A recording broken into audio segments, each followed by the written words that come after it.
Senhoras e senhores, dando continuidade aos trabalhos, passamos ao segundo painel desta manhã, que debaterá o tema Medidas cautelares e prisão processual após a lei anticrime.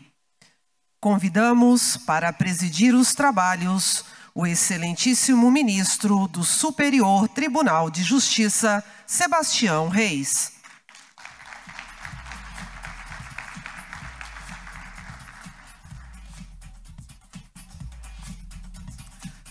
Como palestrante, convidamos o excelentíssimo advogado e juiz da Corte Interamericana de Direitos Humanos da Organização dos Estados Americanos, OEA, Rodrigo Mudrovich.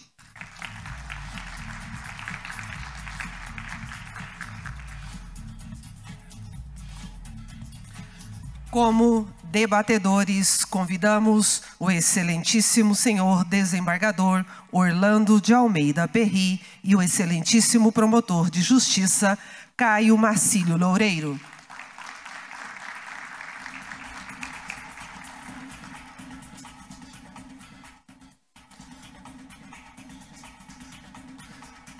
Pedimos, por gentileza, que os integrantes do painel tomem assento.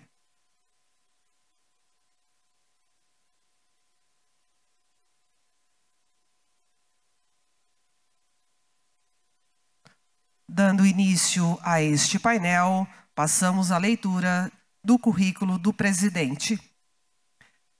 Sebastião Reis é especialista em Direito Público pela Faculdade Mineira de Direito da PUC Minas, ministro do Superior Tribunal de Justiça, membro da Comissão de Jurisprudência do Superior Tribunal de Justiça, vice-presidente da Comissão Latino-Americana de Prevenção ao Crime. Passamos a condução dos trabalhos a Vossa Excelência e desejamos a todos um ótimo painel.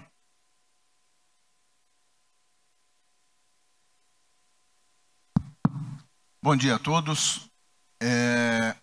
Eu gostaria apenas de pedir desculpas pela informalidade, mas como eu sou um frequentador assíduo aqui do estado do Mato Grosso, eu já me sinto em casa. Então eu tomei a liberdade de ficar sem paletó e gravata. Mas eu gostaria de agradecer mais uma vez a oportunidade e parabenizar a escola, e parabenizar o advogado Marcos, parabenizar o estado do Mato Grosso pela iniciativa de discutir esses temas tão relevantes e tão atuais. Eu acho que são esses encontros, eu sou um defensor, que eu acho que é uma oportunidade que todos nós temos aqui de juízes, advogados, membros do Ministério Público, membros do Executivo, né, de discutir temas tão relevantes, tão atuais e cujo debate é premente, né? Nós não podemos adiar essa discussão, nós não podemos postergar esses assuntos, né? São extremamente relevantes e eu acho mais importante ainda porque nós integramos, né, um país com dimensões continentais e com realidades completamente diferentes. Ontem, na parte da manhã, no primeiro painel, eu vi a questão da preocupação justa, né, e pertinente com a questão das drogas, e eu vejo, me pego, quando a gente julga no Superior Tribunal de Justiça, o ministro Reinaldo, o ministro Neff, hoje feliz da vida na advocacia, ele deve se lembrar, assim, uma coisa cada vez vai ficando mais remota, vai mais no passado, né?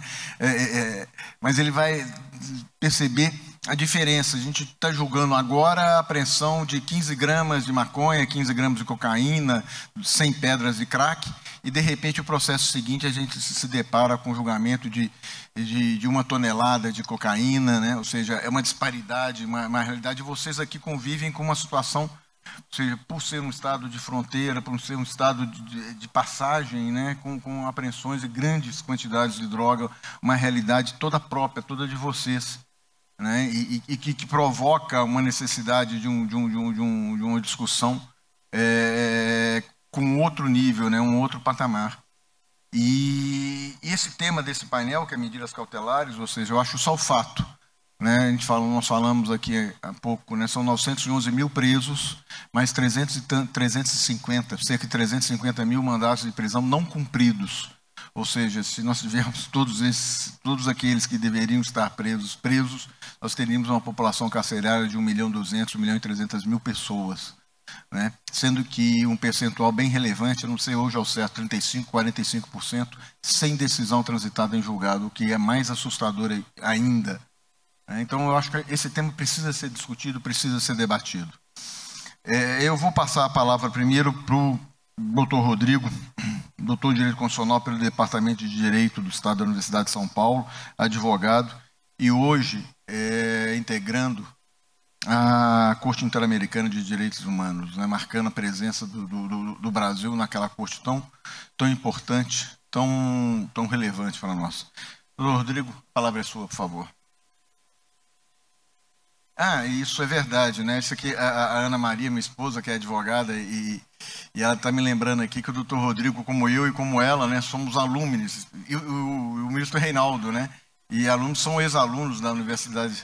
Eu e o Felipe somos ex-alunos da UNB, que tem uma associação. Hoje eu nem sei mais quantos tem naquele grupo da alumni, deve ter uns 300, 400 pessoas. Doutor Rodrigo, por favor. Obrigado, ministro. Realmente uma comunidade da alumni aqui invadindo Mato Grosso. Em primeiro lugar, bom dia a todos os presentes. Quero dizer a alegria e a honra que é estar de novo aqui em mais um evento da Escola da Magistratura no Mato Grosso, e agradecer ao desembargador Marcos Machado por um convite que é sempre tão gentil e que, enfim, sempre me deixa experiências marcantes, né? Acho que já vim, pelo menos que eu me recordo aqui, acho que é a 5ª vez, e sempre debates atuais, sempre conversas ricas, sempre aprendizados, e me sinto também, ministro Sebastião, um pouco local, né? Não só pelo fato de eu ter vindo em alguns eventos da Escola da Magistratura, mas também pela relação que eu tenho com o Mato Grosso, de carinho, de pertencimento que eu sinto. Até que algumas pessoas até perguntam se é cuiabano, Mato Grossense. Não sou, mas, enfim, de coração me sinto. Então, quero cumprimentar também todos os presentes, o ministro Reinaldo, o desembargador Ítalo, o ministro Neff, enfim, todas as autoridades presentes, todos os colegas presentes, né? São muitas figuras conhecidas. E eu sempre preparo uma fala, mas eu queria aproveitar, ministro Sebastião, porque eu acho que muitas vezes moldar um pouco o diálogo à luz de quem está presente faz com que a gente possa ter talvez, enfim, um debate mais rico, né? E eu me recordo, ministro, nós estivemos juntos num evento, acho que foi pouco antes da pandemia, eu lembro que era o mês de janeiro, em São Paulo, para debater exatamente não tínhamos ainda, enfim, não existia ainda o pacote anticrime, ou se existia, nós não tínhamos ainda sentido um pouco os seus efeitos, né? Mas nós discutimos ali o que tinha gerado aquele momento que nós nos encontrávamos, né? E que acho que hoje o momento é um momento que eu sinto que as coisas estão mais decantadas, né? Acho que um dos palestrantes anteriormente citou uma fala do ministro Neff, muito importante, sobre essas figuras que muitas vezes se sobrepõem às instituições ou se sobrepõem aos regramentos. E hoje eu posso dizer, e também quero falar um pouco nessa perspectiva de como hoje também exerço o papel de juiz, como percebo que aqui no Brasil acho que esse momento passou, né? Acho que esse momento agora é um momento em que os tribunais conseguiram, de alguma forma, trazer a prática aos moldes da Constituição, trazer a prática aos moldes da legislação, e acho que a gente consegue fazer debates como o de hoje com muito mais tranquilidade. E aí, justamente por isso, talvez também com muito mais profundidade no que aquele momento em que nós conversávamos, ministro. E que eu lembro que, quando eu falei naquela oportunidade, essencialmente a mensagem que eu quis trazer naquele momento, que eu achei que era importante trazer, era que nós não podíamos pessoalizar qualquer eventual conquista que se queira trazer. Naquele momento era mais difícil falar sobre isso, sobre um movimento de combate ao crime, né? Acho que passados esses anos, nós podemos falar que talvez essas conquistas, enfim, tenham se revelado mais duvidosas do que naquele momento, né? e a institucionalidade certamente se revelou mais valiosa. E é justamente por isso, então, que eu penso que eu gostaria de começar dizendo o pacote anticrime é um avanço ou um retrocesso? Certamente é um avanço. Então, acho que essa, na minha perspectiva, é um avanço e é um avanço que merece todos os elogios. Mas antes de dizer que é um avanço, também eu quero dizer que antes de ser um avanço também é um produto.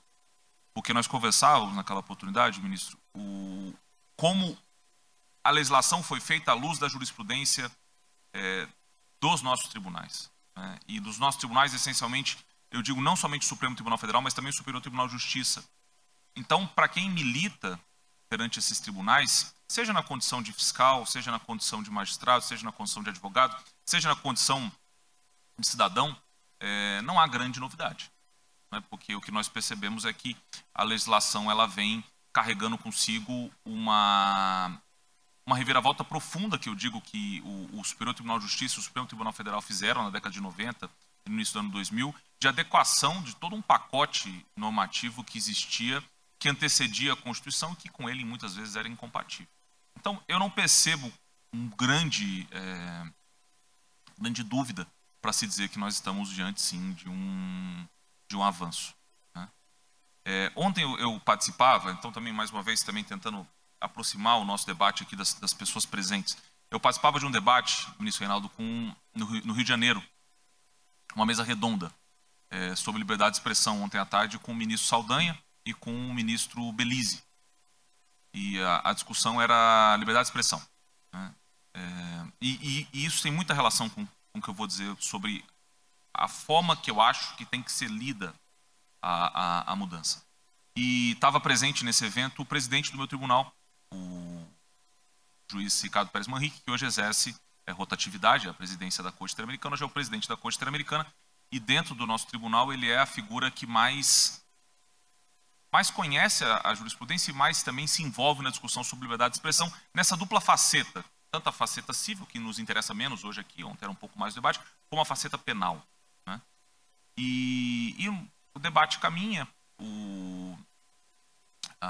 eu falava muito na importância de uma fertilização cruzada, que eu penso que tem que existir, e quero dizer, ministro Reinaldo, acho que Vossa Excelência, não quero fazer injustiça com nenhum dos outros magistrados, mas Vossa Excelência talvez seja um dos principais defensores de uma integração cada vez maior, não só do controle de convencionalidade. Nós tivemos um evento recente no Conselho Nacional de Justiça, e discutindo a recomendação para todos os magistrados de que exerçam o controle de convencionalidade. Enfim, isso eu acho que é uma questão mais fácil. Mais complexo é compreender a dimensão dos precedentes da Corte Interamericana. E eu digo isso não porque hoje eu sou juiz da Corte Interamericana, mas é porque eu acredito na estrutura normativa orientada a partir da correta compreensão do que significa um tratado internacional que trate sobre direitos humanos. É por isso que eu digo o que eu vou dizer agora. Mas uma orientação que compreenda esse tribunal como tribunal de precedentes. E se é um tribunal de precedentes, então a hermenêutica que se faz dos tratados a partir do tribunal deve, no mínimo, orientar um diálogo com o que se faz no Brasil. E então o ministro Saldanha mencionava um precedente. Eu confesso que eu estava mais consciente do precedente do Supremo na DPF 496, da questão do desacato, mas que o tema foi debate, segundo ele, a posição de Vossa Excelência, a posição do ministro Marcelo Navarro, e que ele teria ficado numa posição contrária, defendendo que, na visão dele, visão obviamente que merece consideração, merece respeito, mas que deveria se manter a figura do desacato na legislação brasileira, e deu, enfim, as razões dele. Eu tenho cada vez mais percebido a dimensão, porque o que orienta obviamente, o que orienta o pacote anticrime é uma dimensão de uma correta compreensão do âmbito adequado de proteção da presunção de inocência. Acho que aqui é o ponto. Então, se reorienta uma própria perspectiva do processo constitucional a partir disso, e isso vai, obviamente, reverberar nas medidas cautelares, que eu fico feliz, inclusive, ministro, de podemos falar nelas, porque existia em um dado momento, era binário, prisão, não prisão, acho que hoje isso já se suplanta. Se suplanta também a visão de satisfação, ou seja, não é para isso que se prestam. Mas, enfim, a questão que eu quero colocar, e eu acho que merece uma reflexão, é de que forma que esse tipo de medida, assim como determinados tipos penais, que eu acho que era a discussão, ministro Reinaldo, nessa questão, E percebo também, ministro, que Vossa Excelência também tem uma percepção parecida com isso, no que toca muitas vezes aos movimentos, às medidas de busca e apreensão, enfim, que isso não tem uma dimensão estigmatizante. Né? Aqui, para mim, é o ponto que eu acho que ainda carece de um aprofundamento melhor. Né? Porque uma questão bastante singela de ser dita é que, muitas vezes, o instrumento penal, a medida cautelar penal, ou a própria norma penal, ela orienta por trás dela, seja uma relação de poder, seja uma relação de exclusão. Nós discutimos muitas vezes qual que é o significado, por exemplo, quando você vai discutir em uma favela. Eu discuti esses dias isso numa mesa, em que uma pessoa levantou e disse, não, na comunidade em que eu vivo é normal, a pessoa cresce durante a infância dela, convivendo com a polícia, ingressando no seu domicílio. Que tipo de estigma que isso não revela e que isso não enraiza na pessoa que sofre? Né? E quando nós falamos aqui de números, e nós falamos de prisões preventivas, e por isso que eu estou falando disso,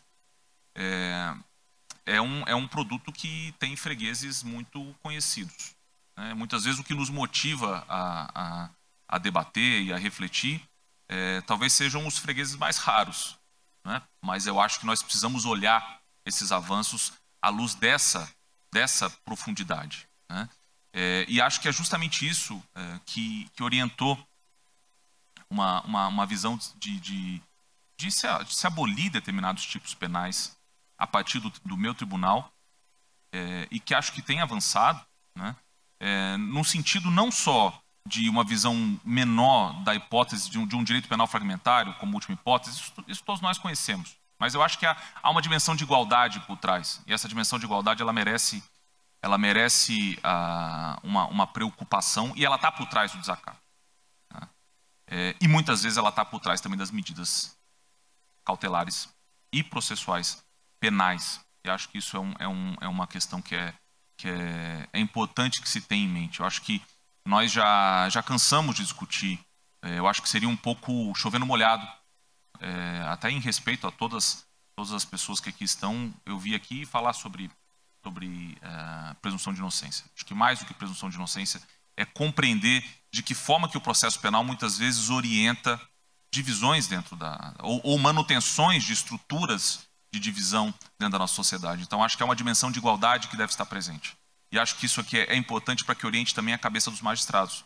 Muitas vezes, em momentos em que lhes é dado aplicar ou não aplicar uma dada medida, ou deferir ou não deferir uma dada medida, ou aplicar ou não aplicar uma dada norma. Como é o caso do desacato, como é o caso, ministro, das operações que muitas vezes nós vemos que cada vez mais o Superior Tribunal de Justiça tem tido cuidado de humanizar. Acho que o ministro Rogério Schetti também tem tido um papel fundamental nisso, de compreender o ser humano que muitas vezes é destinatário e também compreender muitas vezes o que se almeja, né, ou o que se busca dentro de um tripé que eu diria que é o tripé da compreensão da humanização do processo penal, que por mais que ela seja óbvia, eu acho que ela ainda se encontra num paradigma muito individualista, e é um paradigma que muitas vezes ignora as diferenças que estão por trás dos destinatários dessas medidas. Por isso que eu quis abrir com esse exemplo do desacato. O problema do desacato não é para o cidadão como nós, né, os super incluídos. Né? Acho que é um problema a mais ou um problema a menos. Enfim, muitas vezes se discute, se defende. O problema não é esse. O problema é na forma como orienta os que não são incluídos a discutir, muitas vezes, sua relação com as autoridades. Né? E o mesmo vale, obviamente, para essas medidas processuais penais. E acho que isso é uma dimensão que não pode ser ignorada em qualquer debate que se tenha sobre o tema. Né? E aqui eu acho que precisamos de avanço. Então, pacote anticrime é um avanço ou retrocesso? Obviamente é um avanço. Tá? É um avanço, é um mérito do Legislativo? É um mérito do Legislativo, é um debate que foi feito dentro do Legislativo, mas também numa esteira que já vinha sendo construída pela jurisprudência há muito tempo e que reorienta algo que já vinha sendo construído também pelo nosso texto constitucional, que redimensiona as posições e os objetivos do direito processual penal e do direito penal. Mas há mais que nós possamos debater, que nós devemos debater, no sentido de compreender de que forma que o processo penal e o direito penal não se revelam muitas vezes como estruturas de estigmatização, e isso é necessário permear o pensamento, seja da autoridade que pede, seja da autoridade que defere, seja da autoridade que eventualmente aprecia o recurso que dali decorre. Um segundo ponto que eu queria colocar, que eu acho também que é importante, e acho que também, enfim, é um pouco também do papel que eu almejo exercer, num papel de aproximação, eu penso. Acho que qual que é o papel do juiz brasileiro, né, na Corte Interamericana? Isso é uma pergunta que eu me obriga a me fazer, e acho que também, enfim, eu me obrigo a fazer de forma pública, né? Porque no desenho institucional da Corte Interamericana, o magistrado nacional não julga os casos nacionais, né? Muito embora você não seja um juiz que represente seu estado, porque você é eleito numa eleição, enfim, não existe cadeira cativa, mas por outro lado também optou-se por um desenho institucional em que o magistrado não julga casos do seu país. Mas ele aproxima o país do tribunal. E justamente nesse contexto, por exemplo, nós vamos fazer agora essa sessão no Superior Tribunal de Justiça. Enfim, estamos fazendo uma série de debates e eu posso trazer um pouco da perspectiva que eu tenho visto. A perspectiva que eu tenho visto é uma perspectiva de direito comparado, né? Julgando casos de outros países. Enfim, a nossa compreensão, ainda que mereça, ministro Sebastião, na minha visão, e tenho certeza que a visão que Vossa Excelência compartilha também, mereça uma humanização do direito penal, não na perspectiva individualista da figura, mas do que ela pode eventualmente consagrar na diferenciação que já existe na nossa sociedade. Para mim esse é o ponto, né? Que merece uma atenção maior. Mas nós discutimos esses dias no tribunal a figura do arraigo, né? É uma hipótese de medida cautelar penal prevista na Constituição mexicana, que nada mais é do que uma prisão preventiva oficiosa, né? E curiosamente, e aqui o meu ponto, por isso que esse tema me toca, é uma estatura constitucional, né? Então o tema tem estatura constitucional no México. E é uma prisão preventiva para averiguações, ou seja, portanto ela independe sequer de fumaça do bom direito, né? Mas curiosamente ela tem um quê de lombroso, porque ela costuma ser direcionada sempre contra as mesmas figuras, os mesmos grupos. Então são grupos indígenas, são grupos imigrantes, né? E existe na prática. Enfim, os tribunais chancelam, a Corte Suprema Mexicana chancela, e o tema agora está sob análise da Corte Interamericana para ver se a Corte Interamericana vai chancelar ou não, né? Então, quando nós olhamos para esse tipo de situação, nós percebemos que já avançamos muito, né? E eu acho que a perspectiva comparada, quando nós olhamos para o Brasil, me permite dizer que o nosso país é digno de elogios, né? Obviamente que nós temos problemas, nós temos um contingente carcerário que inclusive tem merecido a atenção da Corte Interamericana, tem merecido a atenção dos tribunais, tem merecido a atenção do Superior Tribunal de Justiça, do Supremo Tribunal Federal, tem merecido a atenção do Conselho Nacional de Justiça com os mutirões, mas nós temos um arcabouço normativo avançado e, na minha opinião, a opinião como cidadão, né, mais avançado do que nos outros países do nosso continente. E, portanto, então, a pergunta que para mim que deve ser feita, olhando para o pacote anticrime, olhando para a temática do nosso debate, ou seja, das prisões preventivas e das medidas cautelares, não se devemos né, se houve um problema e nós devemos andar para trás, porque eu acho que, na verdade, o balanço da legislação é um balanço positivo. Mais do que um balanço positivo, ela consagra uma experiência já praticada dentro dos tribunais. Acho que há pequenos ajustes que precisam ser feitos ainda, e quero dizer que, nesse ponto, o Superior Tribunal de Justiça tem feito seu trabalho, como os tribunais de justiça também, especialmente na questão de consagrar o sistema acusatório. Eu percebo que há uma discussão importante no Superior Tribunal de Justiça de não se permitir um envolvimento demasiado dos magistrados na convolução da prisão. Acho que isso foi um ajuste importante. Conversava agora no intervalo com o Felipe, meu colega, né, meu sócio, meu colega e profundo estudioso, que infelizmente ainda há uma ambivalência na legislação com relação a isso, e que ela tem sido corrigida pelo Superior Tribunal de Justiça. Eu acho que esse é um caminho que não tem volta, né? E que depende, talvez, para uma profunda consolidação, ou talvez até para que a lei possa, de alguma forma, também produzir todos os seus efeitos. Hoje não depende mais tanto nem dos tribunais, na minha opinião, porque acho que a aplicação da lei foi uma lei que pegou. Nós temos leis que pegam, temos leis que não pegam, né? Uma que não pegou para mim, por exemplo, e que acho que merece um debate mais aprofundado, é a lei de abuso de autoridade. Essa lei para mim não pegou, né? E é curioso porque ela é uma lei que se insere num contexto em que ela apoia as premissas de pensamento do pacote anticrime, não pegou, né? E acho que temos que pensar sobre isso. Essa lei não, né?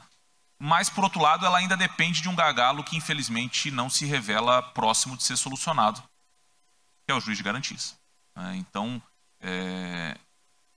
e que tem dimensão, também quero dizer, tem dimensão convencional. Assim como também, infelizmente, não gostaria que eu percebi que o ministro André Mendonça estará no próximo painel, deu um voto brilhante ontem no Supremo, no que toca à lei de propriedade administrativa, um voto brilhante. E nós fizemos, desembargador Marcos, já um debate aqui sobre a lei de propriedade administrativa, sobre o espírito da reforma, e quero dizer também que, na minha visão, a retroatividade da legislação sancionadora também tem dimensão convencional, e nesse ponto assino embaixo de tudo que foi dito ontem pelo ministro André.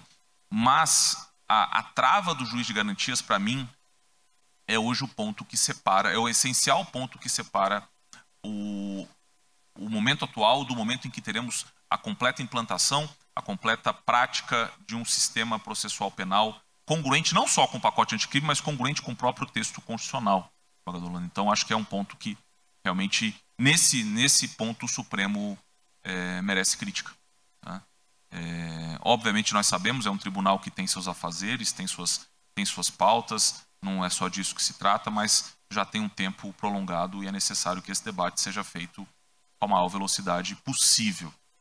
E, para se consolidar também, na minha opinião, esse pacote anticrime, eu arriscaria dizer que não só o juízo de garantias é um tema que precisa ser discutido e, espero, colocado em prática, né? Eu via no debate anterior o palestrante falando sobre mandamento de legislação, sobre omissão. Eu sempre me preocupo, tá, com esse tipo de...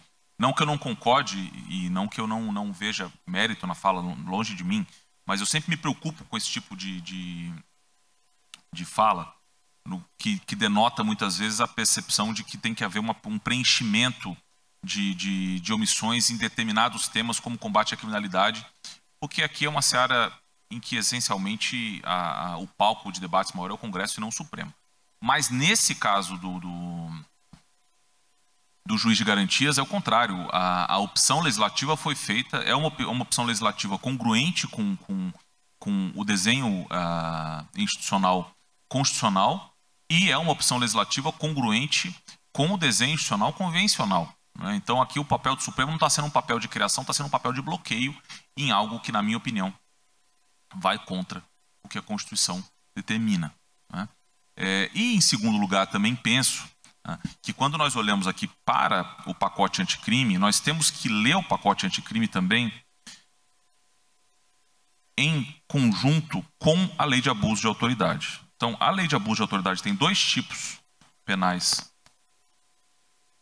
que, vou pedir licença aqui para lê-los, que necessitam, não sei se de mais uso, né, talvez de mais debate, né? Obviamente, ninguém quer aqui amarrar ninguém quer aqui, enfim.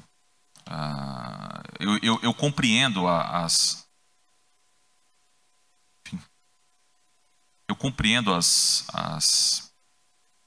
angústias que a lei de abuso de autoridade traz. Mas percebam a conjugação. Então, artigo 9º, decretar medida de privação de liberdade e manifesta desconformidade com as hipóteses legais. Parágrafo único. Incorre na mesma pena a autoridade judiciária que, dentro de prazo razoável, deixar de 1. Relaxar a prisão manifestamente legal, 2. Substituir a prisão preventiva por medida cautelar diversa ou de conceder liberdade provisória quando manifestamente cabível. 3. Deixar de deferir liminar ou ordem de habeas corpus quando manifestamente cabível. Eu diria que a correta aplicação desse dispositivo talvez seja o segundo passo. Né? De novo, eu não estou querendo aqui dizer que tem que se punir, não é disso que se trata e estou completamente aberto aqui, até porque é um evento plural, enfim, e obviamente que diferentes perspectivas trazem diferentes soluções. Mas eu diria que é necessário se conjugar uma correta aplicação, pelo menos uma correta memória desse dispositivo para se compreender a importância do que o pacote anticrime chancela. Se eu pudesse resumir aqui em curta síntese, presumindo, enfim, conhecimento por parte de todos, chancela uma correta compreensão do âmbito de proteção da presunção de inocência, reorienta essa etapa no que toca aqui ao nosso debate, reorienta o objetivo dessa etapa do processo penal para aquilo que realmente tem que ser, ou seja, o acautelamento do processo, e não o resultado útil do processo, ou seja, o resultado final, perdão, do processo, né? Mas nós necessitamos, mais do que isso, que esses avanços institucionais, que não são produto somente de um debate do Congresso num dado momento da nação, mas são produto de uma série de debates, e nós discutimos isso nesse evento em São Paulo, ministro Sebastião, das mudanças legislativas que remontam à década de 90, que culminam, na minha opinião, justamente com esse pacote anticrime, que obviamente não é perfeito, obviamente tem dubiedades, mas no que toca à temática do nosso debate de hoje, certamente traz avanços, certamente melhora, né? Mas ainda deixa esses dois pontos de preocupação: juiz de garantias e trazer vida prática à lei de abuso de autoridade, notadamente a esse dispositivo que eu mencionei. Enfim, era o que eu tinha planejado, ministro. Espero ter podido aqui contribuir para o debate e fico às ordens para eventuais considerações subsequentes. Obrigado. Bom, eu que agradeço. Acho que em apertada síntese nós podemos dizer que o doutor Rodrigo entende que foi positivo o pacote anticrime, né? Em especial no que se refere à questão das cautelares. Eu acrescentaria só aqui, eu acho que o pacote teve um mérito de trazer para dentro da norma, né, o que a doutrina e que os tribunais estavam dizendo como essencial para a aplicação das cautelares. Eu acho que isso realmente foi o grande mérito, se tornou as condições, os requisitos, os limites, tudo de uma forma muito clara, muito objetiva, que eu acho que foi muito positivo. A questão do juiz de garantias, que eu compartilho com o doutor Rodrigo, ou seja, eu acho que nós precisamos realmente bater um martelo de vez. Eu acho que o legislador deixou clara a sua opção. Eu não consigo realmente compreender até hoje, eu tenho uma certa dificuldade de aceitar, ou seja, de entender a decisão a suspensão da lei nesse particular. Eu não consigo ver nenhuma inconstitucionalidade, mesmo remota, nisso, na lei, ou seja, realmente eu tenho uma dificuldade. Acho também bem relevante, eu não tinha me atentado para isso, para esse casamento da lei do abuso de autoridade com a questão do pacote anticrime, ou seja, eu acho uma visão realmente bem pertinente nisso, em que pese a subjetividade de você começar a definir quando é que foi, quando houve ou não houve um abuso, mas de uma certa forma mostra a necessidade de se aplicar, de se utilizar as cautelares nos limites legais, né? Então, eu acho que em essência foi isso o doutor Rodrigo quis dizer. Eu vou passar a palavra agora para o doutor Orlando de Almeida Perry, desembargador do Tribunal de Justiça do Mato Grosso, já foi presidente da Casa, corregedor do Tribunal, presidente e corregedor do Tribunal Regional Eleitoral do Estado do Mato Grosso, presidente, vice-presidente e corregedor do Tribunal de Justiça do Mato Grosso. Você já fez tudo no tribunal, né? Supervisor do Grupo de Monitoramento e Fiscalização do Sistema Carcerário e Socioeducativo do Estado do Mato Grosso. Doutor Orlando, a palavra é sua.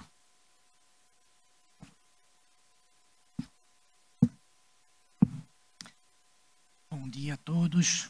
Quero agradecer a oportunidade que o desembargador Marcos propiciou de participar deste grandioso evento. Eu confesso, e aqui falo sem falsa modéstia, que eu não me sinto à altura das pessoas que estão aqui a palestrar e a se debater. Pessoas do nível do ministro Sebastião Reis, nosso encantador ministro Reinaldo, Nefe Cordeiro, meu amigo Ítalo, que dizer então do Gustavo Badaró e René Duó. Eu costumo dizer e também digo que falo sem falsa modéstia, que eu ainda estou engatinhando na área penal. Até porque, como juiz, eu fiquei 30 anos no cívil. E por força do destino, não me canso de dizer, quando deixei a presidência do tribunal, e é regra regimental, eu quando deixei a presidência, eu tive que ir para o lugar daquele que me substituía na presidência. Caí numa câmara criminal, fiz de tudo para trocar com alguém, para voltar para a minha área civil, mas não consegui. E hoje eu digo que não troco. Hoje eu não quero mais voltar para a área civil, porque eu acabei me realizando como juiz criminal. E eu costumo também dizer, esclarecer, que eu sempre evitei a área criminal pela possibilidade que temos de cometimento de injustiças. Claro que cometemos injustiça atuando também em outras áreas, mas nenhuma se aproxima da injustiça que nós podemos cometer na área criminal. Sempre tremi de medo com a possibilidade de deixar alguém um dia além do prazo que ele merecia cumprir. Mas hoje eu vejo que a minha ida para a área criminal, eu acho que teve um dedo, um propósito divino. Porque quase em seguida eu fui escolhido para ser o supervisor do grupo de fiscalização e monitoração do sistema prisional do estado de Mato Grosso. Eu, longe do crime há mais de 30 anos, eu passei a ter contato novamente com o sistema prisional, ministro Sebastião Reis. E confesso que o meu primeiro contato foi impactante. E eu me recordo muito bem que nessa primeira visita que fiz ao sistema prisional aqui da cidade, do nosso amigo Ítalo Diamantino, eu tive um contato assim que quando eu vi aquelas condições em que os nossos presos estavam cumprindo suas penas, eu involuntariamente eu soltei um grito quase como que de espanto. Eu disse de mim para mim mesmo: meu Deus do céu! Meu Deus do céu! E nesse mesmo dia, eu enviei uma mensagem ao governador do estado de Mato Grosso e relatei a ele que, com absoluta certeza, os animais que se reuniam no plantel da JBS, lá na cidade de Tangará da Serra, tinham tratamento melhor do que os nossos reeducandos. A verdade é que a grande maioria daqui, promotores, juízes, especialmente advogados, não sabe o que é o interior de uma penitenciária, o interior de uma cadeia, porque normalmente o advogado conversa com o seu cliente no parlatório. E as condições são péssimas. Presos dormindo um em cima do outro, ao lado do outro, alguns se amarrando na grade para dormir, outros dormindo no banheiro, alguns com a cabeça no vaso. É humanamente impossível alguém querer fazer necessidade fisiológica durante a noite. Ele vai pisando no pescoço de todo mundo. Essas são as condições do sistema carcerário no nosso país. Como pensar na ressocialização? Como mudar uma pessoa cuidando dela nessas condições? Eu tenho dito, ministro Reinaldo, que no nosso tempo, e aqui eu já sou chamado de decano, né? Porque o decano já é sinônimo de antigo, para não dizer velho. No nosso tempo, quando nós queríamos embravecer, enraivecer um cão, nós o colocávamos numa coleira e o judiávamos dele. E assim nós estamos fazendo com os nossos reeducandos. E quando vem o pacote anticrime e aumentam as penas, criam novos tipos penais, o pacote anticrime acabou alargando a porta de entrada do sistema prisional e afunilando com a exigência de um tempo de cumprimento maior na saída. E eu não tenho dúvidas nenhuma que, a persistir esse sistema, dentro de pouco tempo, ministro Reinaldo, nós teremos um sistema prisional muito pior do que nós temos hoje. Porque a realidade é essa. Nós alargamos a porta de entrada e estamos dificultando a porta de saída. E o Estado fez isso por quê? Porque ele próprio não acredita na ressocialização. O Estado acredita que O homem criminoso ele tem que ser separado, alojado num bolsão de lixo humano e ali permanecer talvez até os fins de seus dias. Ontem mesmo eu estava assistindo um vídeo de um deputado federal que dizia que preso ele tem que ter direito apenas à alimentação, à água e ao oxigênio. Mas o político diz isso, ministro Reinaldo, até o momento que ele não tem alguém da sua família preso. Esta é a nossa realidade. E eu já me adianto aqui, desembargador Marcos, acho que o pacote anticrime, nessa perspectiva, teve avanços, mas teve muitos retrocessos. Muitos retrocessos. E o retrocesso, realmente, uma das situações de retrocesso é exatamente o endurecimento no regime de progressão de penas. E o preso, ministro Neff, custa muito caro ao Estado. Aqui no estado de Mato Grosso, o preso custa aproximadamente R$ 4.200 por mês. Este é o custo de um preso, muito mais caro que se o Estado tivesse investido no estudo na universidade de alguém. E dentro de pouco tempo também, nós vamos criar a indústria do sistema prisional, como tem nos Estados Unidos. Os Estados Unidos é um país que tem mais de 2 milhões de encarceramento, mas lá existe uma cultura do encarceramento porque o cárcere traz lucros aos empresários.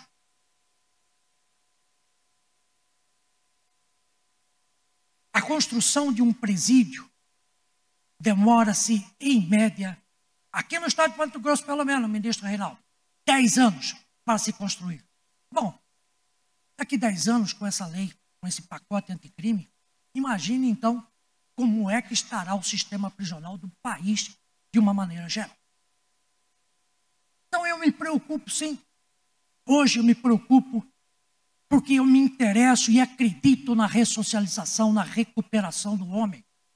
Jesus mesmo disse que nenhuma ovelha escapará do meu rebanho. Salvo os psicopatas e os sociopatas, os presos podem sim ser ressocializados. Podem. E nós devemos sim, tanto quanto possível, evitar o contato funesto com o cárcere, que continua a ser sim a maior e a melhor escola do crime. Hoje, com as condições de vaga no sistema prisional, nós não conseguimos separar o preso provisório do definitivo, quem é faccionado e quem não é faccionado. As facções criminosas estão dominando as nossas prisões. Aqui no estado do Mato Grosso, nós temos 2 facções criminosas que dominam todo o estado. É o PCC e o Comando Vermelho. Calcula-se, o Serviço de Inteligência do Sistema Prisional calcula que nós tenhamos 3.300 faccionados do Comando Vermelho dentro do sistema prisional. Isso numa população carcerária de 10.500 presos.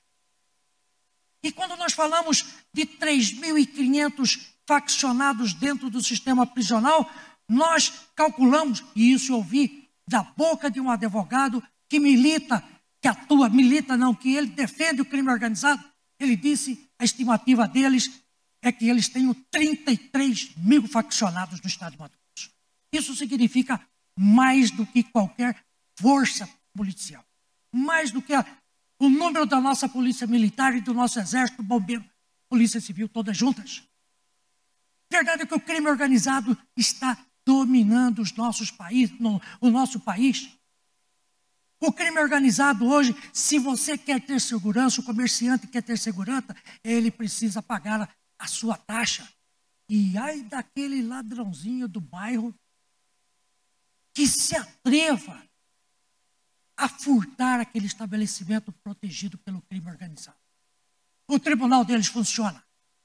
E com a execução sumária, sem direito à apelação e sem efeito suspensivo. Nós temos que fazer alguma coisa para pacificar esse país. Esta é a grande realidade. E eu vejo, com muita honestidade, ministro Sebastião, que a pena de prisão ela não resolve. Não chego ao ponto de dizer que eu defendo o abolicionismo, nada disso. Mas nós temos que realmente reservar as situações de prisão, aquelas situações extremamente necessárias. Porque, de uma maneira geral, não se observa pelos nossos juízes brasileiros. Basta verificar o número de prisões provisórias. Nós temos no país aproximadamente 42% de presos provisórios. Prendemos muito. Isso porque nós não estamos contando, ministro Reinaldo, ministro Neff, não estamos contando aqueles que estão presos com prisão domiciliar e aqueles com a tornozeleira eletrônica, que é uma prisão virtual. Se nós computarmos esses aí, com certeza nós vamos estar chegando nos números da China. Prendemos muito e prendemos mal. E a verdade é essa. Os juízes brasileiros ainda não haviam compreendido o espírito da Lei 12.403 de 2011. Então, quando se refere às medidas cautelares de prisão trazidas pelos pacotes anticrime, na verdade o legislador quis reforçar, e este foi o maior propósito, foi reforçar aquelas outras medidas já previstas nas leis 12.403, que trouxe as medidas cautelares alternativas. E muitas, se nós verificarmos muitas disposições alteradas pela lei anticrime, nesse capítulo das medidas cautelares, eles apenas reforçam aquilo que já estava no Código. Foi preciso repetir. Foi preciso que o legislador, no pacote anticrime, dissesse novamente ao juiz: escuta, a prisão é a última ratio. Você tem que verificar primeiro o cabimento de medidas cautelares alternativas. Foi preciso que ele dissesse novamente: escuta, antes de tomar qualquer medida cautelar, abra o contraditório. Então, na verdade, se nós analisarmos pura e friamente o pacote anticrime em relação às medidas cautelares, a maioria delas veio apenas trazer um reforço àquilo que já existia no Código de Processo Penal, trazido pela Lei 12.403. Então, mas eu digo, a prisão é um ato importantíssimo para o réu. Importantíssimo. Vejam, senhores, uma pesquisa realizada pelo autor alemão Winfried Hassmann, no sistema alemão, ele verificou, ministro Neff, que 83% dos presos provisórios no sistema alemão eram condenados. Dos que respondiam o processo em liberdade, apenas 13,2% foram condenados. Isto porque a psicologia nos explica, é o efeito aliança, o efeito ancoragem que a prisão acaba provocando no juiz. Juiz que prende e mantém a pessoa presa, a tendência dele é condenar. Imagina a cabeça de um juiz que deixa, que mantém preso uma pessoa por 2, 3, 4, 5 anos. Jamais essa pessoa vai ser absolvida, ainda que grite a inocência dele nos autos. O juiz, de uma maneira inconsciente, vai condenar, para ele justificar para ele mesmo a manutenção daquele inocente por 3, 4 anos. A psicologia cognitiva explica muito bem este fenômeno. Então, importa sim para o réu se ele responde ou não o processo em liberdade. Agora, vejam, eu acho que a lei anticrime ele perdeu uma grande oportunidade de fazer uma grande reforma no Código de Processo Penal com relação à exigência, ao estandarte de prova para a decretação da prisão preventiva. Porque se nós bem analisarmos a prisão preventiva, ela é, depois da sentença condenatória, ela é a medida mais drástica que o juiz pode tomar na prisão. E hoje o juiz pode decretar a prisão com indícios suficientes de autoria. Diferentemente de outras legislações da América Latina e Europeia, que exige um estandarte de prova mais diferenciado. Exige indícios veementes. E não por outra razão que o Tribunal Europeu de Direitos Humanos tem reconhecido em muitas circunstâncias, em legislação de vários países, a quebra da imparcialidade objetiva. Por quê? Exatamente aqui nós temos o Dr. Gustavo Badaró, que tem um artigo espetacular sobre imparcialidade objetiva, onde ele tratou de vários casos, inclusive Persac, né, o de Kuber. Nessas legislações, exatamente porque se exige um estandarte de prova diferenciado da exigência dos indícios suficientes de autoria, é que o juiz acaba ficando impedido.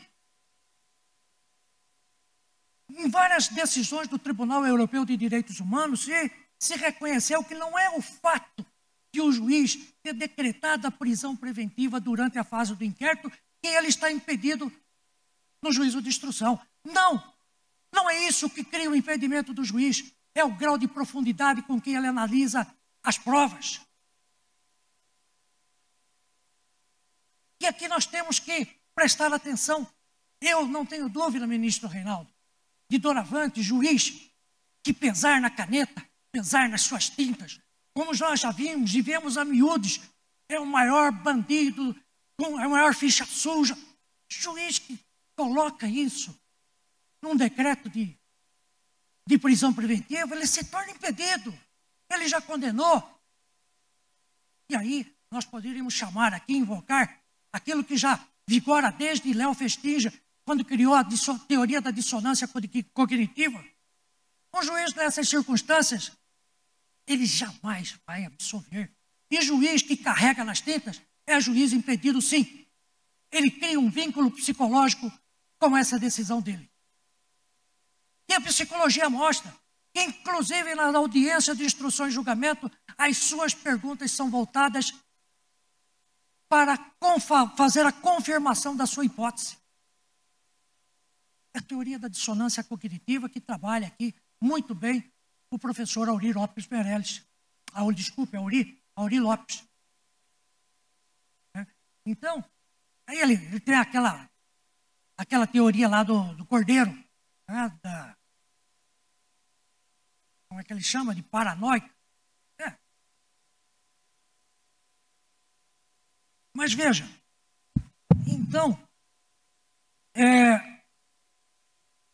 eu penso que a exceção da situação em que se proibiu a liberdade provisória, nós tivemos, sim, não vou dizer um grande avanço, nós tivemos uma reafirmação daquilo que nós tínhamos. Passou a estabelecer, por exemplo, o prazo de 5 dias para se formar o contraditório, mas o pacote anticrime houve um retrocesso, sim, quando ele recriou a prisão obrigatória, que, aliás, estava prevista no artigo 78 do Código. A redação original do Código de Processo Penal previa a prisão obrigatória nos casos de reincidência, de quadrilha, de bando e, pasme, quando o fato criminoso foi cometido sob efeito de álcool e de drogas. A prisão era obrigatória. E o que fez o legislador nesse instante? Recriou a figura da prisão obrigatória. Mas o que eu quero dizer também para os senhores é o seguinte: antes de ser inconstitucional essa disposição, ela é inconvencional. E aqui nós estamos com o juiz da Corte Interamericana de Direitos Humanos, porque nós temos, eu fui fazer uma pesquisa, nós temos na Comissão de Direitos Humanos, Comissão Internacional de Direitos Humanos, nós temos o caso Lopes versus Honduras, o caso Baiari versus Argentina, e nós temos o relatório 35/2007, que decidiu que a lei não pode proibir a liberdade provisória. Então não precisamos nem esperar o Supremo declarar a inconstitucionalidade desse vergonhoso artigo do artigo 310, parágrafo 2º. Pela decisão do tribunal, de Direitos Humanos, esta regra é inconvencional. E os nossos juízes estão obrigados a seguir a orientação do Tribunal Internacional de Direitos Humanos.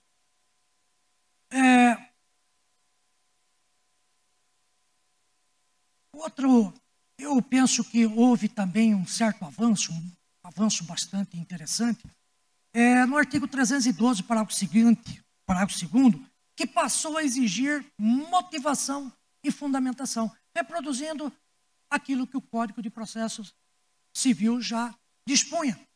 E colocou-se lá que não se considera fundamentada aquele reprodução de parágrafo, enfim. Foi necessário também reafirmar aquilo que já estava expresso na Constituição Federal e nas leis ordinárias, que o juiz tem que motivar o porquê ele não defere ou defere a medida, a liberdade provisória.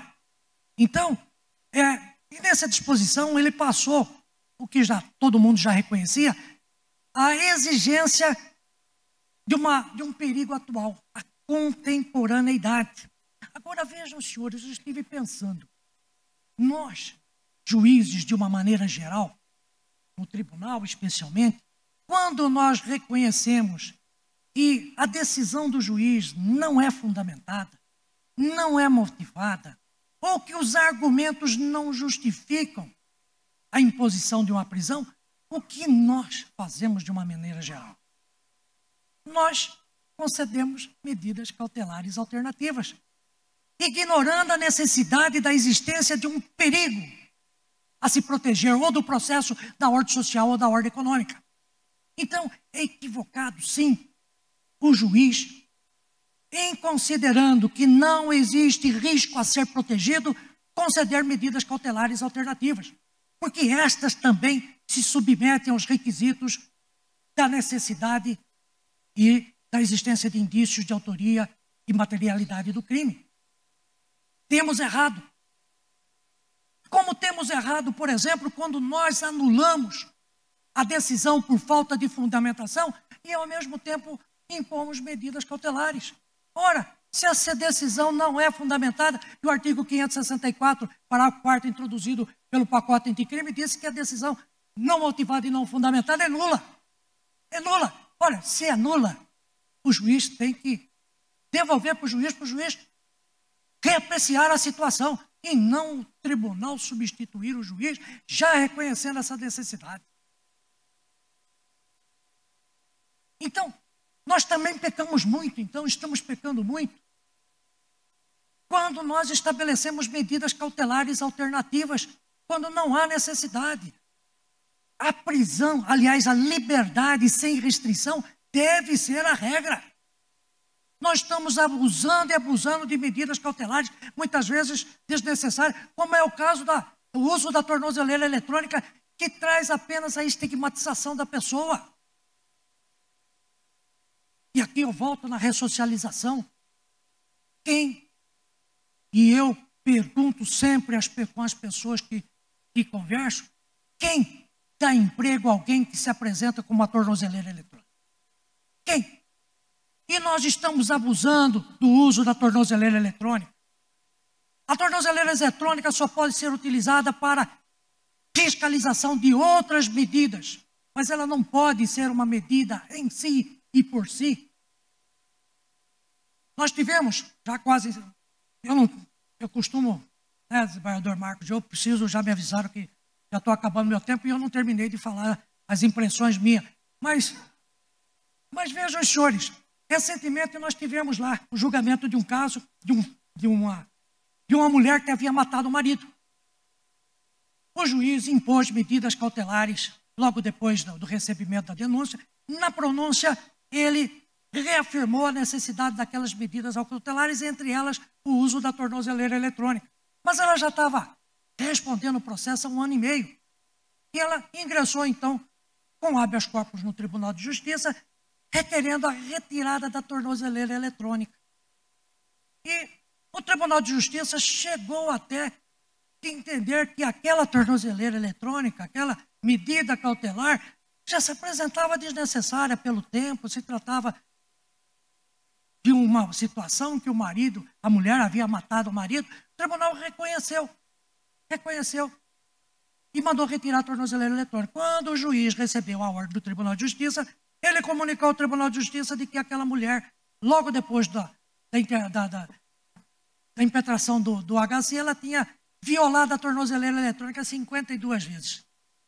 O juiz simplesmente meteu a caneta dela e mandou recolher, presa novamente, por descumprimento de medida cautelar que o Tribunal de Justiça já havia reconhecido desnecessária. Então, e o tribunal, eu acho que nós agimos com bom senso, né, desembargador Marcos? Porque se nós compreendemos que já naquele instante, na época da pronúncia, a tornozeleira eletrônica já não se fazia mais necessária, o descumprimento dela não poderia provocar o recolhimento cautelar dela. Né? Então, aliás, seria, desembargador Marcos já encerrado, desembargador Marcos já, ele sempre pega no meu pé aqui. Bom, ministro Sebastião, eu tinha outras considerações a fazer, mas eu vou ser obediente ao tempo. Eu agradeço e parabenizo, viu, desembargador Marcos, mais uma vez por este evento de alta qualidade que Vossa Excelência proporcionou a todos nós. Muito obrigado.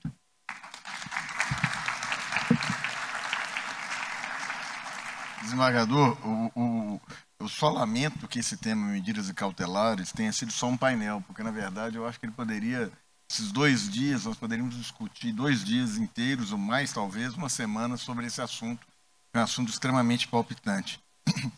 E Vossa Excelência me colocou uma questão, quando o senhor falou da sua vida com o direito civil, né? Todos nós já ouvimos, né, que todo estudante de direito namora com penal e casa com civil, né? E eu acho que aconteceu com o senhor o que aconteceu comigo. Namorou com penal, casou com civil, se separou e voltou para o penal.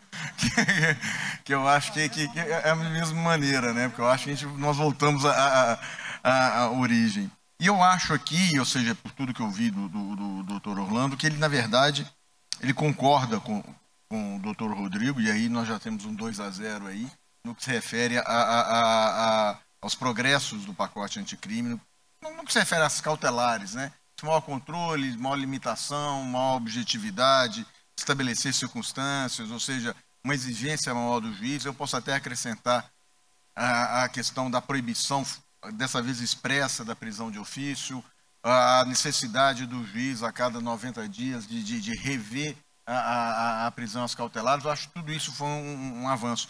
E eu concordo com Vossa Excelência quando fala do problema da parte dura da lei anticrime, ou seja, no que se refere à criação de novos tipos penais, aumento de pena, obstáculos à progressão. Eu concordo plenamente com Vossa Excelência.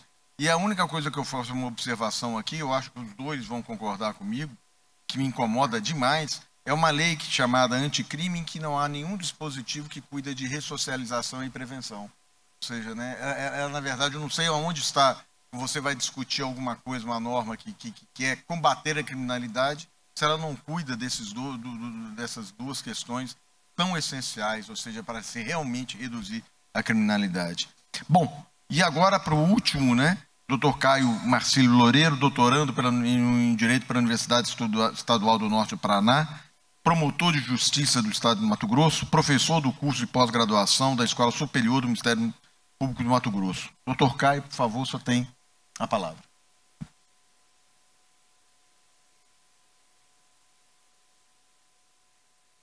Bom dia, eu quero primeiramente agradecer a Deus por essa oportunidade, pelo honroso convite e glorificar esse Deus que nos faz reunir nesta grande oportunidade de discutirmos, aprofundar conhecimento e pôr em pauta assuntos de importância inigualável. Eu quero me desculpar pela irreverência e por esse contingente de irreverência, mas eu preciso fazer aqui um cumprimento especial para minha filha Júlia Garcia Rocha Loureiro, que está no 2º ano de Direito e me acompanha nesse evento, e aqueles que são pai sabem o que isso é significativo para nós. Então eu cumprimento especialmente a Júlia e agradeço a companhia dela nessa oportunidade. E, por incrível que pareça, ela faz o direito idealizando uma atuação humanitária e internacional. E aí eu sou convidado a participar de um painel em que nós temos um juiz do Tribunal da Corte Interamericana de Direito. Então é honra dobrada. Muito obrigado. Já sigo aqui também fazendo os cumprimentos ao ministro Sebastião, cuja biografia ela é incantável, especialmente por sua visão humanizada do direito. Eu acho que esse é o toque especial e que eu gostaria de registrar do ministro Sebastião Reis. É uma honra tê-lo aqui na presidência deste painel. Quero também cumprimentar o desembargador Orlando por sua fala, quero cumprimentar pelas oportunidades que tive poucas oportunidades, mas já percebi o seu papel fundamental. Dentre as ocasiões, uma reunião relacionada ao sistema socioeducativo, pude perceber o comprometimento de Vossa Excelência com relação à busca, por exemplo, de medidas no sistema socioeducativo, de forma a que haja uma visão de fato de uma reeducação prioritária com relação aos adolescentes. Quero cumprimentar ainda o nobre, o advogado, o juiz da Corte Interamericana, Dr. Rodrigo, pela honra de tê-lo aqui na presidência, aliás, como integrante e palestrante deste painel. Preciso ser justo também, cumprimentar o desembargador Marco Machado por este evento, que tem nos dado grande crescimento, e pelo convite acompanhado do Dr. Wesley, da Escola Superior do Ministério Público também. Senhores e senhoras, eu gostaria de, a princípio, diante de um tema tão candente, e eu percebo que as questões elas não se restringem apenas à questão propriamente da lei positivada, aliás, da matéria positivada, mas ela traz consigo fatos da realidade e devem ser considerados. Para tanto, quando preparei minha fala, eu também procurei trazer alguns elementos que nos fazem refletir, mas elementos também da teoria geral do direito, tentando trazer para o contexto uma preocupação e um norte, muitas vezes, de base interpretativa e de raciocínio jurídico diante do contexto deste pacote anticrime, especialmente relacionado às medidas, então, cautelares, obviamente, à prisão. E o primeiro ponto que eu gostaria de destacar, que nós, neste contexto de discussão do pacote anticrime, nós precisamos ter um cuidado muito grande com relação ao perigo da deslegitimação do direito.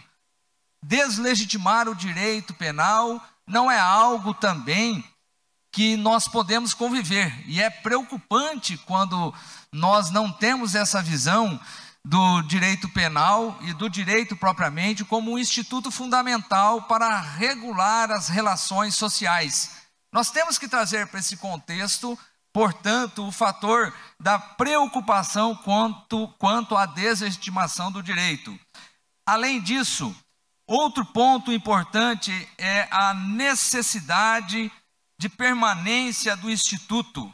E aqui faço colar a expressão do saudoso hermeneuta Carlos Maximiliano, que ele diz, abusus non tollit usum, significando para ele que o abuso não leva a suprimir o uso. Nós devemos ter uma visão de racionalidade e de equilíbrio, colocando no critério interpretativo as coisas nos seus devidos lugares, mas tendo a consciência que os abusos não podem significar, por eles, a supressão de institutos fundamentais que nós temos neste controle de realidades que nos deparamos no dia a dia quando lidamos com o fator, o elemento do crime.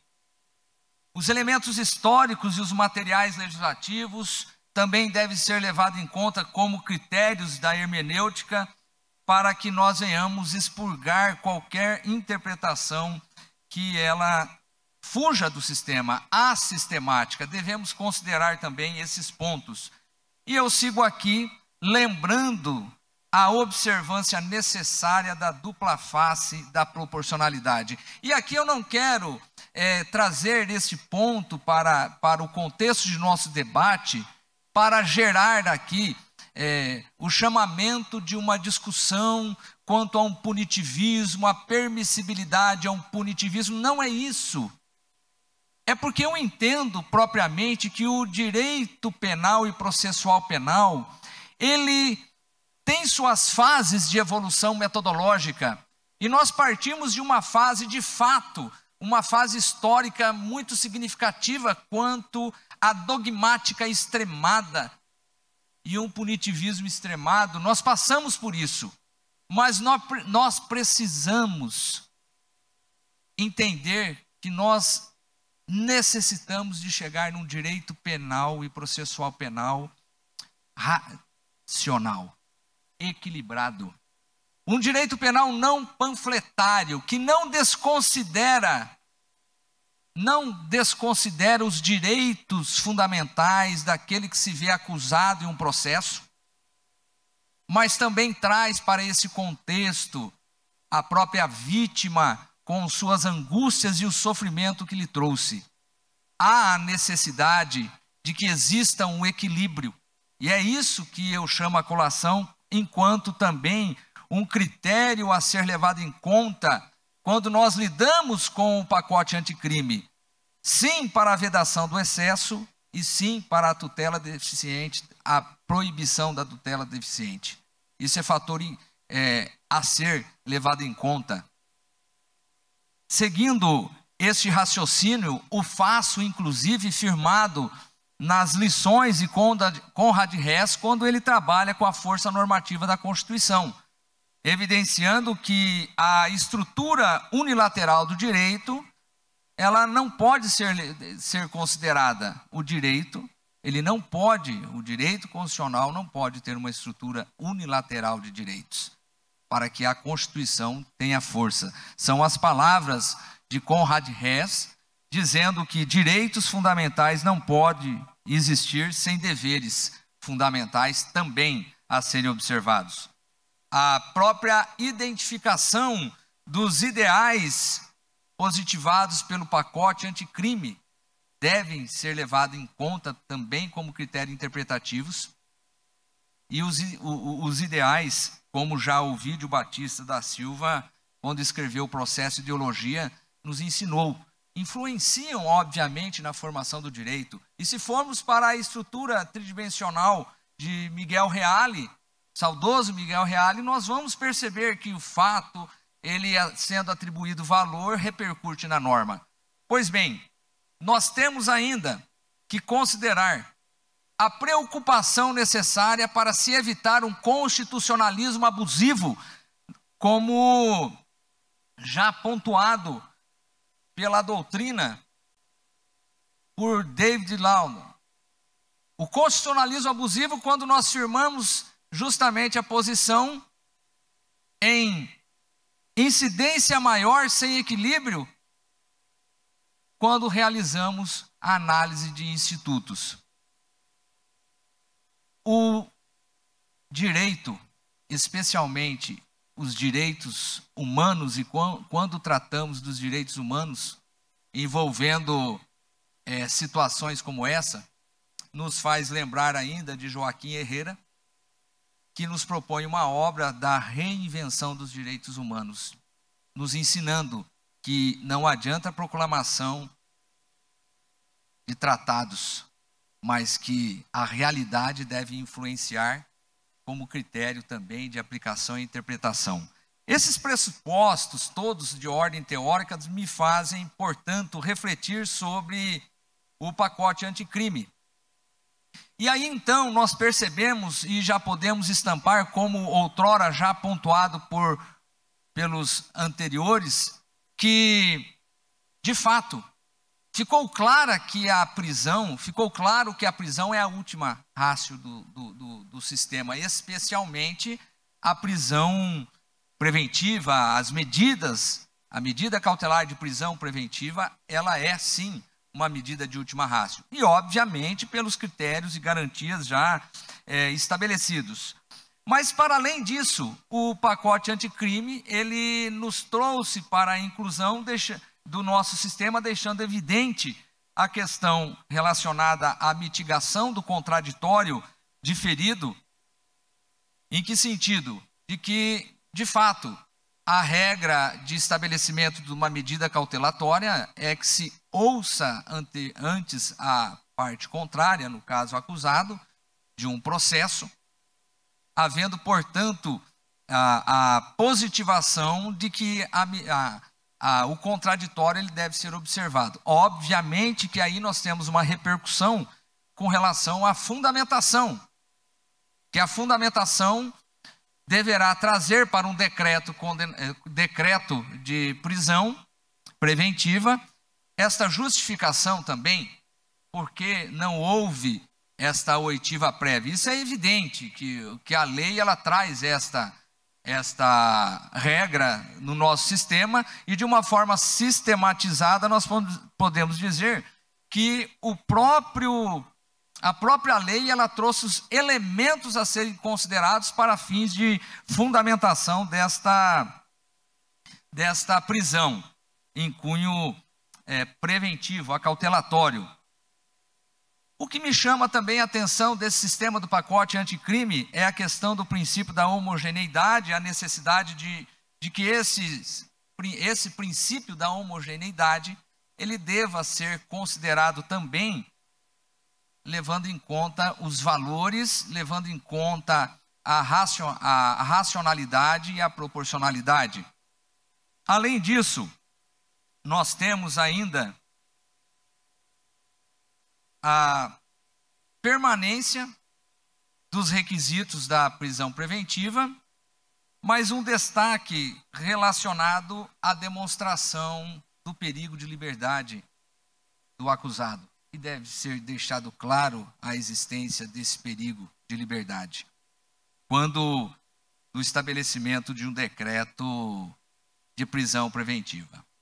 Mas eu gostaria de avançar, já para não tomar muito tempo, e trazer a destaque, além disso, a questão relacionada à prisão temporária, porque nós tivemos, de uma forma mais recente, os pontos relacionados à discussão na ADI 4109 e na ADI 3360, em que o Supremo Tribunal Federal foi convidado, aliás, foi provocado a trazer uma definição sobre a incidência ou não dos requisitos da prisão preventiva no ambiente das prisões temporárias. Mais do que isso, a discussão da própria constitucionalidade do Instituto.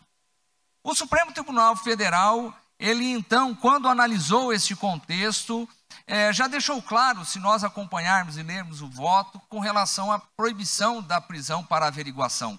E não poderia ser diferente, nós já sabemos, pelo próprio sistema constitucional vigente, que referida medida ela não encontra sustentação constitucional.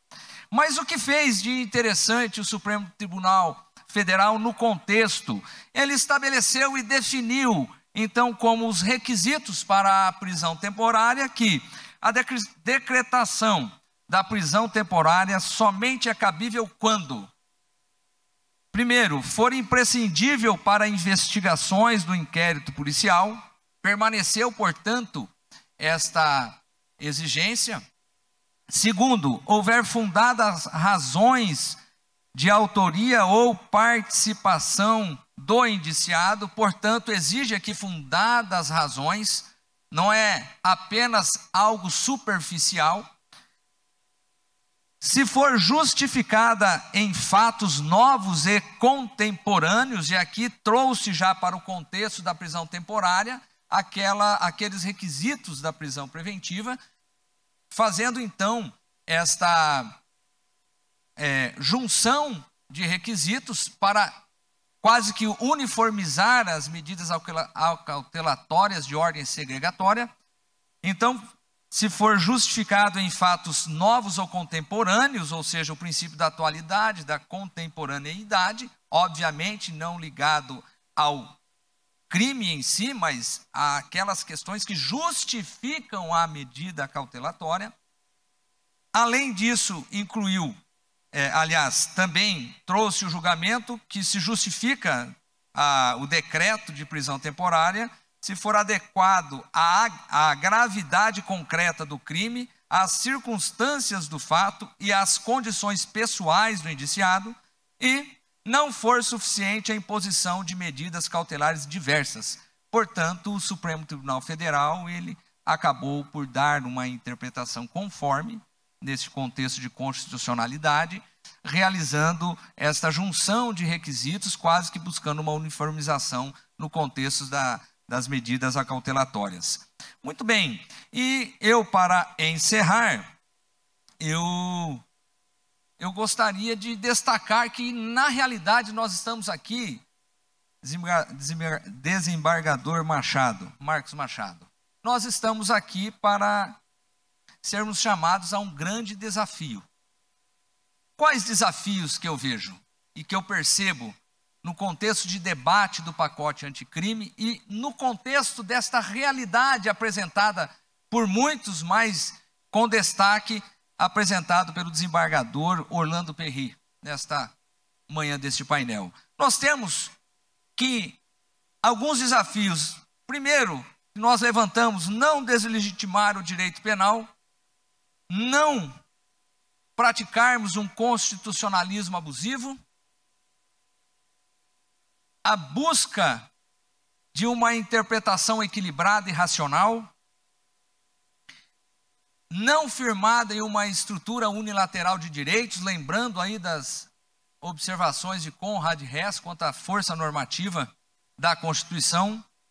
Nós precisamos lembrar das disposições da Declaração dos Direitos Humanos, mas precisamos encarar e lembrar da nossa realidade enquanto povo brasileiro, trazer para esse contexto da realidade.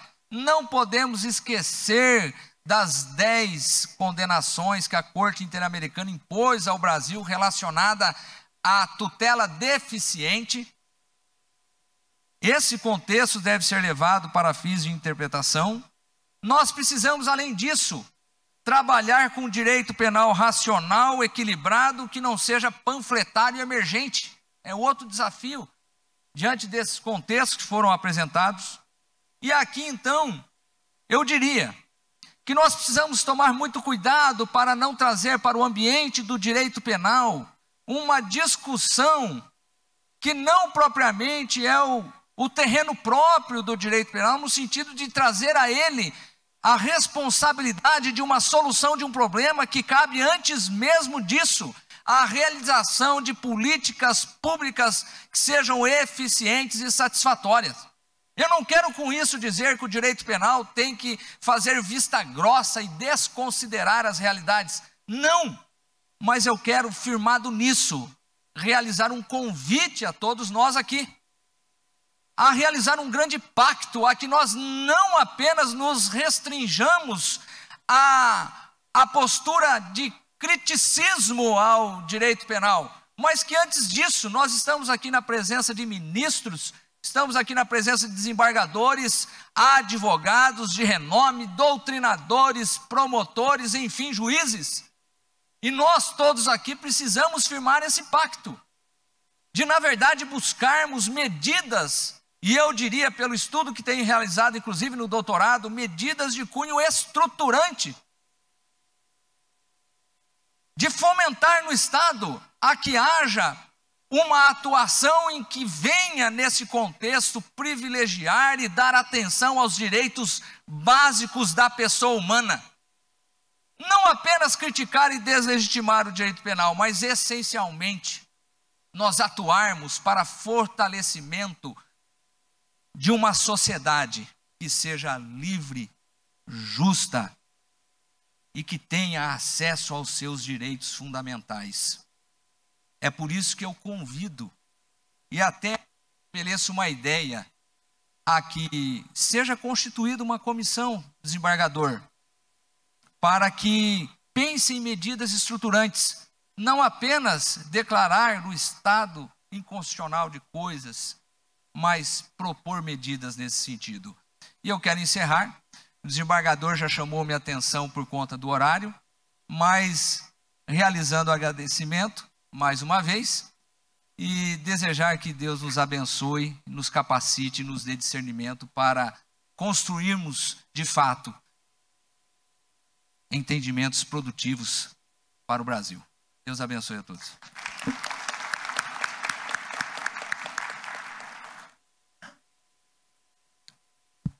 Bom, vamos caminhar para o encerramento.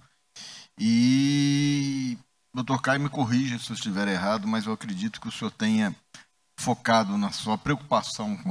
No final, o senhor até apresentou quase todas as suas conclusões, num cuidado, né, de não se deslegitimar o direito penal, uma preocupação necessária com a vítima também, ou seja, nós não podemos simplesmente abandonar o instituto da prisão, que é necessário em determinadas situações, né, a sua preocupação com o uso racional do direito penal. E eu gostei muito de ouvir essa sua parte final, ou seja, a gente sabe que o direito penal realmente é a última ratio, ou seja, nós temos que investir na prevenção, ou seja, é criar condições para que ele não seja aplicado, né? Ou seja, que nós não tenhamos que nos socorrer do direito penal para solucionar os problemas. Eu também vejo isso, eu acho que a gente usa o direito penal como se fosse resolver o problema do país, né? Então você tem questões no âmbito administrativo, vamos penalizar aqui. Ambiental, vamos penalizar ali. Tributário é a mesma coisa. Eu acho que a gente tem que realmente ter uma visão de valorar o uso do direito penal quando efetivamente necessário. Eu vou pegar o gancho, só para encerrar, eu vou fazer duas observações.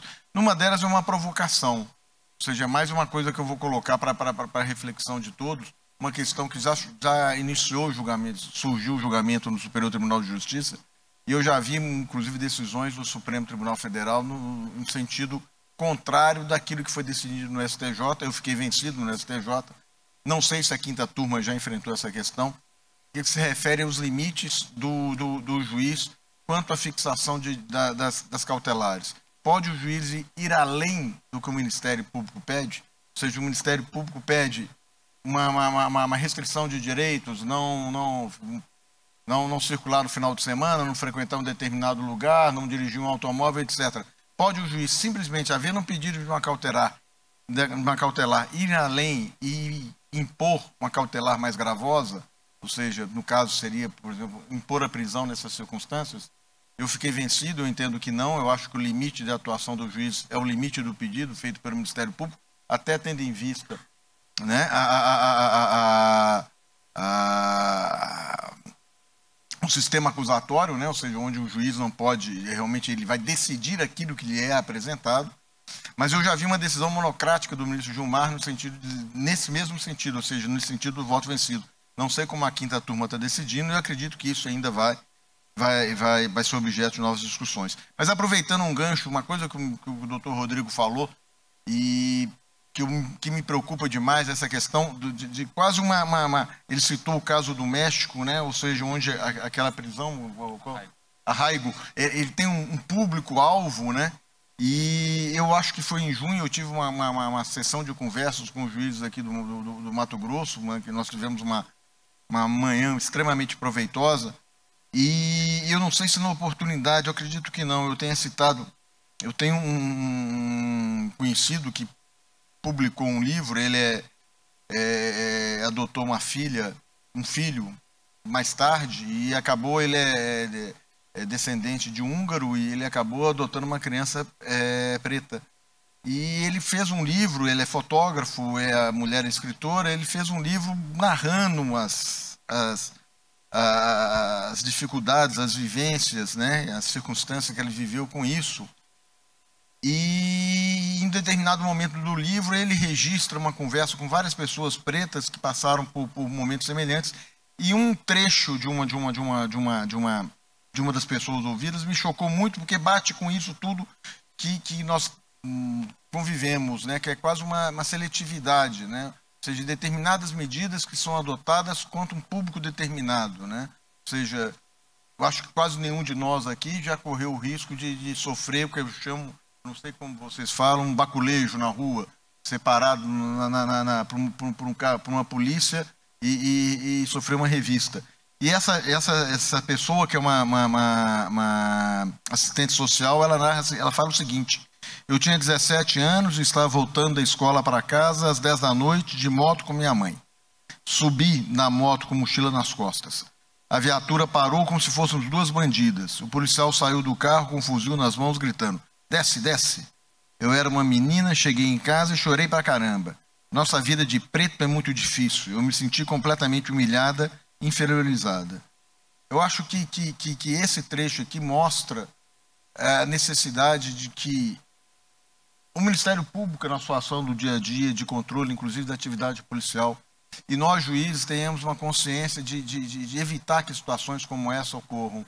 O legislador já nos estabeleceu uma série de regras. Eu acho que nós devemos fazer essas regras serem efetivadas. Nós não podemos deixar esse tipo de coisa acontecer, em que uma pessoa, simplesmente por ser preta, por estar morar numa região menos desprovida de recursos, ela simplesmente já é um suspeito natural de ter cometido um crime, e contra ela legitima-se qualquer atitude de abuso, uma invasão domiciliar, uma revista, uma parada na rua. Então, acho que só isso, acho que é isso que me preocupa hoje. Eu acho que é isso que nós temos que tentar evitar. Eu acho que já chegou o horário. Não sei se alguém quer dar mais uma palavra. Eu queria aproveitar também, seja isso. Eu só queria aproveitar, porque o que preocupa o ministro é o que me preocupa também. E eu só queria colocar que há hoje, da perspectiva da Corte Interamericana, justamente essa preocupação do instrumento normativo como via de exclusão, né? Então, por isso que eu quis colocar que eu acho que o pensamento que tem que se ter é justamente um pensamento na perspectiva isonômica, porque alguns instrumentos em abstrato, muitas vezes, eles são constitucionais, são convencionais, mas a forma de utilização denota uma repetição de uma estrutura de exclusão. Nós discutimos recentemente no tribunal na perspectiva dos deficientes, né? A questão de acesso ao mercado de trabalho. Muitas vezes a norma em abstrato ela não é problemática, mas o uso é, né? E o uso pode ser inconvencional, muitas vezes ou inconstitucional, justamente por isso. Então, eu só repetir esse apelo no sentido da prática das medidas cautelares penais, das prisões processuais penais, que se tem esse cuidado de como isso pode eventualmente revelar uma consagração de exclusão. Esse é o ponto que eu acho que o pacote não enfrenta, talvez não deveria enfrentar, mas nós, como operadores do direito, enfim, e sei que é a preocupação de Vossa Excelência, ministro, a gente percebe isso na forma humana como Vossa Excelência ajuda. Sei que é a preocupação também do desembargador Orlando, não lhe conhecia, né, mas, enfim, percebi que é a sua também. Acho que é uma mensagem, talvez, de consenso aqui do nosso painel. Muito obrigado.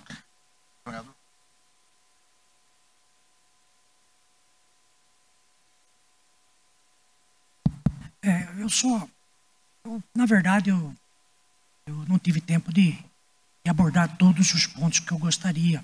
Mas uma das questões, eu quero fazer uma provocação principalmente aos nossos juízes. Eu estava me perguntando hoje pela manhã, porque é comum nós, juízes,